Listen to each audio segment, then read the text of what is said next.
हिते अशराफिया जे लाइ आहे साॻी सस्ताई, रुगो बस तुंहिंजे लाइ ऐं मुंहिंजे लाइ आहे महांगाई। ही मुफ़लिस क़ौम जा हाकिम, हिननि जो शौक़ु शाहाणो उन्हीअ ते ख़र्च थींदो आहे मुफ़लिस क़ौम जो नाणो। हिननि जे उम्दा गाॾियुनि में सड़े थो तेल सरकारी, हिननि जा घर बि सरकारी, उन्हनि ते खोड़ दरबारी। इन्हनि ख़र्चनि में अॼु ताईं न आई का घटिताई, रुगो बस तुंहिंजे लाइ ऐं मुंहिंजे लाइ आहे महांगाई। महांगी केतिरी मानी आहे, अटे जो अघु छा आहे, किरायो केतिरो आहे, हिननि खे का ख़बर नाहे। थधनि कमरनि जे अंदरि कॾहिं का गर्मी न आई आहे, हिननि जे नरम बिस्तर ते कॾहिं सख़्ती न आई आहे। हिननि जी कंहिं बि दुख सां नाहे थियणी का शनासाई, रुगो बस तुंहिंजे लाइ ऐं मुंहिंजे लाइ आहे महांगाई। सियासत कारोबारी ज़हन जा माण्हू करण आया, इहे हर दौर में बस वेस बदिलाए फुरण आया। वॾा बंगला, वॾियूं गाॾियूं, वॾो ख़र्चो किथां ईंदो, वॾो माण्हू मफ़ादनि लाइ हर का हद टिपी वेंदो।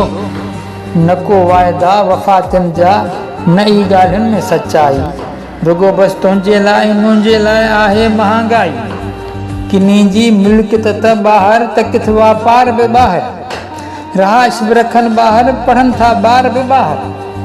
अंदरि हालात छा आहिनि उन्हनि खे को फ़िक्र नाहे, अंदरि हालात छा आहिनि उन्हनि खे को फ़िक्र कोन्हे, उन्हनि वटि आम माण्हूअ जी भलाईअ जो को ज़िक्र कोन्हे। सदाई क़ौम चवंदी रही आहे यार हर जाई, रुगो बस तुंहिंजे लाइ ऐं मुंहिंजे लाइ आहे महांगाई। हिकु अहिड़ी आहे मईशत जंहिंजो आहे बार डॉलर ते, फ़िरंगी सोच जे माण्हुनि जो आहे वहिंवार डॉलर ते। अगरि डॉलर मथे चढ़ंदो इन्हनि जो ज़ोर वधी वेंदो, रुपए जो क़दुरु किरंदो, हिननि ते छा फ़र्क़ु पवंदो। इहा ई ॻाल्हि पंहिंजी क़ौम खे कंहिं कोन सम्झाई, रुगो बस तुंहिंजे लाइ ऐं मुंहिंजे लाइ आहे महांगाई। अयाशी ऐं अंगल साॻिया जीअण जो ढंग साॻियो आहे, हिते कुझु कोन बदिलियो आहे, सभिनि जो रंग साॻियो आहे, वज़ीरनि ऐं मुशीरनि जो प्रोटोकॉल साॻियो आहे, रुगो चहिरा थिया तब्दील, बस माहौल साॻियो आहे।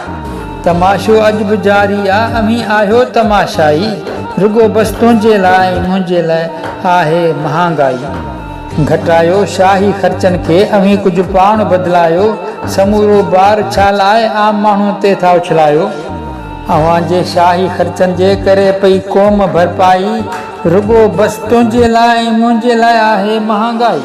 महांगाई अञा वधंदी मगर हीअ क़ौम पई सहंदी, न की निंदा कंदी ऐं नाहकी इहा ज़ुल्म ते उथंदी।